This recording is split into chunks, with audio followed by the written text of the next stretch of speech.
আজ অত্যন্ত বেদনার একটা দিন, কারণ আমরা জানি ভয়াবহ ইতিহাসের ভয়াবহতম ভূমিকম্প হয়েছে এবং সেটাতে আরো কত মানুষ যে হতাহত হয়েছেন তার প্রকৃত তথ্য আল্লাহ তাআলাই ভালো জানেন। হয়তো আমরা ধীরে ধীরে সেগুলো জানতে পারবো। আমরা হয়তো সবসময় বুঝে উঠতে পারি না এই সকল প্রাকৃতিক দুর্যোগ, এগুলো দেখলে অনেক সময় আমরা গড়পড়তে আল্লাহর গজব বলে চালাই দেই, যেটা সবসময় সঠিক না। অনেক সময় মানুষের জীবনে বিপদ আসে, মুসিবত আসে, দুর্ঘটনা ঘটে, অ্যাক্সিডেন্ট হয়, এরকম আরো অনেক কিছু ঘটে। সেগুলো আল্লাহ তাআলা বান্দাকে পরীক্ষা করবার জন্য করেন। এই ধরনের দুর্ঘটনা যখন ঘটে তখন আমাদেরকে ভাবতে শেখায়।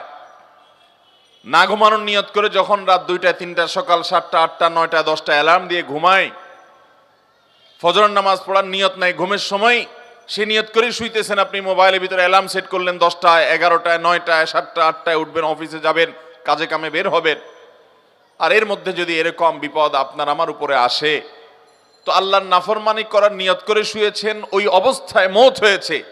এই মওত কখনো ঈমানদারের মওত হতে পারে না।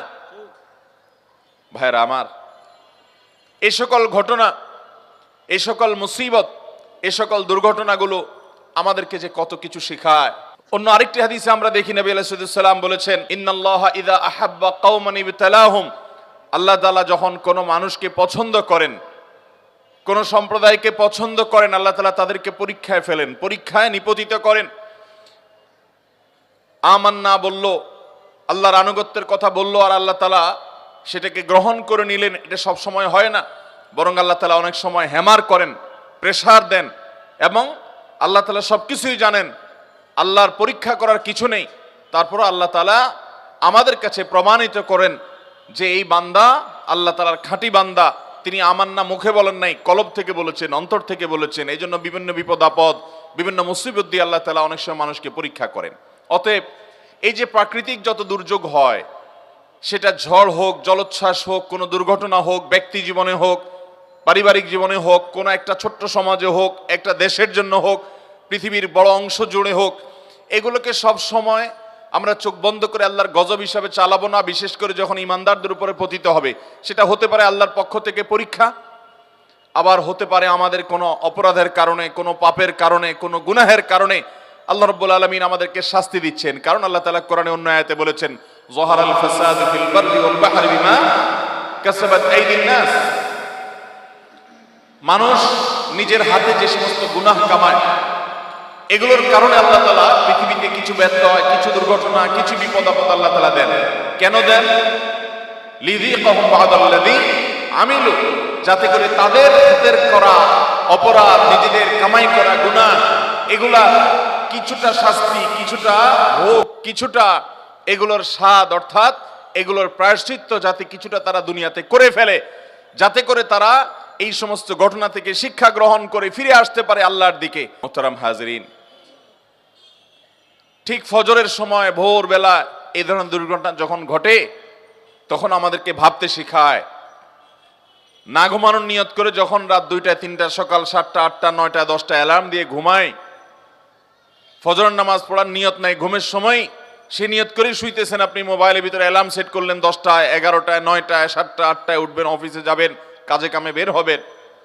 আর এর মধ্যে যদি এরকম বিপদ আপনার আমার উপরে আসে, তো আল্লাহর নাফরমানি করার নিয়ত করে শুয়েছেন, ওই অবস্থায় মওত হয়েছে। এই মওত কখনো ঈমানদারের মওত হতে পারে না।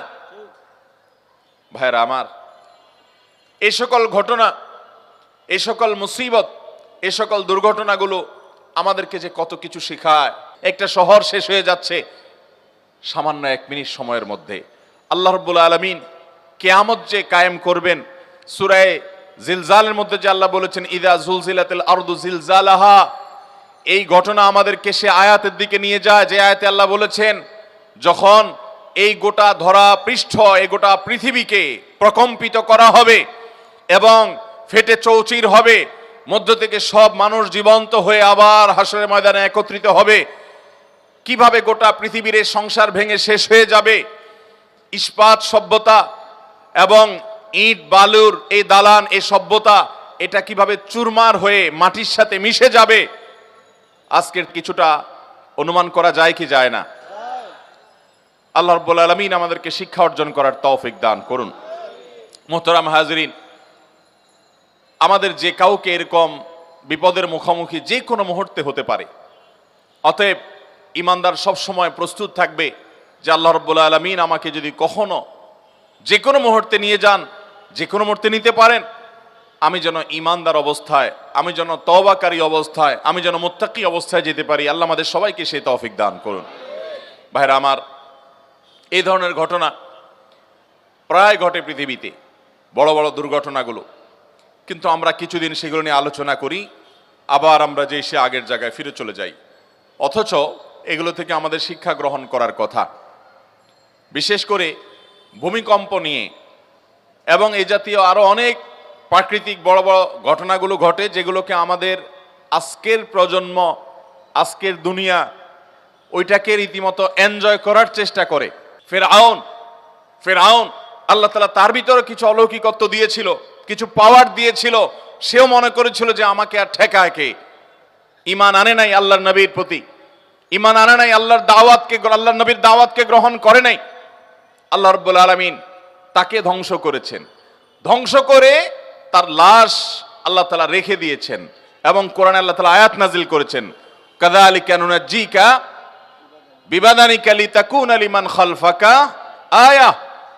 ও ফেরাউন, তোমার পরে পৃথিবীতে যারা আসবে তারা যেন তোমার লাশ দেখে শিক্ষা গ্রহণ করে, এই জন্য তোমার লাশকে আমি হেফাজত করব, আল্লাহ কোরআনে ওয়াদা করেছে। এটা পচতে দেওয়া হবে না, যেভাবেই হোক মানুষ এটাকে সংরক্ষণ করতে পারবে, এটা রেখে দেওয়া হবে মানুষের শিক্ষা গ্রহণের জন্য। কিন্তু মানুষ খুব কমই শিক্ষা গ্রহণ করে। নবী করিম সাল্লাল্লাহু আলাইহি সাল্লামের হাদিস থেকে আমরা জানি, কিয়ামত যত নিকটবর্তী হবে ভূমিকম্পের পরিমাণ তত বাড়বে, ক্ষয়ক্ষতির পরিমাণ তত বাড়বে, মানুষ যত দালান কোঠার সভ্যতাকে বড় করবে, কিয়ামত যত নিকটবর্তী হবে, এগুলো সবগুলো কিয়ামতের আলামতের মধ্যে থেকে একটি। এই ভূমিকম্পের পরিমাণ যত বাড়তে থাকবে, কিয়ামত যত কাছাবে, ঘন ঘন ভূমিকম্প সারা পৃথিবীতে হবে। এর ভিতরে বড় আলামত সমূহের মধ্যে থেকে একেবারে কিয়ামতের কাছাকাছি সময় গিয়ে যে ভূমিকম্পগুলো হবে, সেগুলো একটা হবে পূর্বে, একটা হবে পশ্চিমে, ভূমি ধসের ঘটনা ঘটবে, একটা হবে মধ্যে। এরকম বড় বড় ভূমিকম্প হবে, ভূমি ধসের ঘটনা ঘটবে, যে গোটা পৃথিবীর সকল সিস্টেমকে প্রায় ধ্বংস করে শেষ করে দিবে এবং জানান দিবে যে পৃথিবীর আয়ু শেষ হয়ে এসেছে। আমরা আজ যে ভূমিকম্প করে মনে করছি না, এটার সাথে ধর্মের কোনো সম্পর্ক নেই, এটা নিছক বৈজ্ঞানিক বিভিন্ন সূত্রের আলোকে আমরা বলি যে এই কারণে হয়েছে, সেই কারণে হয়েছে, সেগুলো অবশ্যই সত্য হতে পারে, সেগুলোর সাথে কোনো সাংঘর্ষিকতা নেই। যেমন কেন ভূমিকম্প হয়, ভূমিকম্প কেন হয়, আজ থেকে শত শত বছর আগে ইমাম ইবনুল কাইয়িম রাহমাতুল্লাহি আলাইহি ভূমিকম্পের উপরে অনেক গবেষণা তার আছে। সেই গবেষণাগুলো পড়লে আমরা অবাক হয়ে যাব যে এত বছর আগে ইসলামের ইতিহাসের একজন বড় ইমাম, অনেক উঁচু মাপের একজন গবেষক, কিভাবে তিনি গবেষণা করে এই সমস্ত কারণগুলো আবিষ্কার করেছেন। আমি নিজে ইবনুল কাইয়িম রাহমাতুল্লাহি আলাইহি এর এই সম্পর্কে গবেষণা পড়ে সমসাময়িক বিজ্ঞানীরা আজকের যে সায়েন্স এবং বিজ্ঞান ভূমিকম্পের যে কারণ দর্শায়, এটার কারণ যেগুলোকে ব্যাখ্যা করে, উল্লেখ করে, সেগুলোর সাথে মিলালে দেখি অবিকল মিলে যায়। অবাক করা বিষয়, সে তখন তিনি গবেষণা করে গেছেন। এরকম বাহ্যিক কারণ থাকতেই পারে।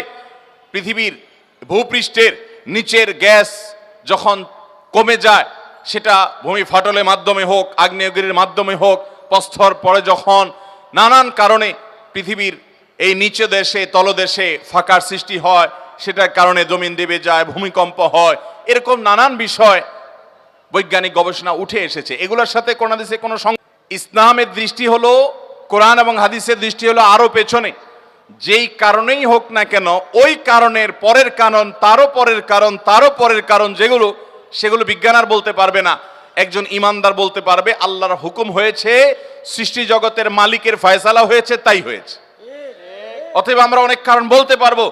এখন যদি বলা হয় যে গ্যাস কেন বের হয়ে আসলো ফাটল দিয়ে, আগ্নেয়গিরি দিয়ে, এটার বিকল্প কেন থাকলো না? জলোচ্ছ্বাস হলো, ঘূর্ণিঝড় হলো, নিম্নচাপ তৈরি হলো, কেন নিম্নচাপ তৈরি হলো সাগরে, তার কারণ কি? আপনি কারণ ব্যাখ্যা করলেন, সেই কারণের আবার কারণ কি? এই মুহূর্তেই বা কেন হলো, এখানেই বা কেন হলো? এগুলোর ব্যাখ্যা আপনি বলতে পারবেন না, কিন্তু ইমানদার বলতে পারবে।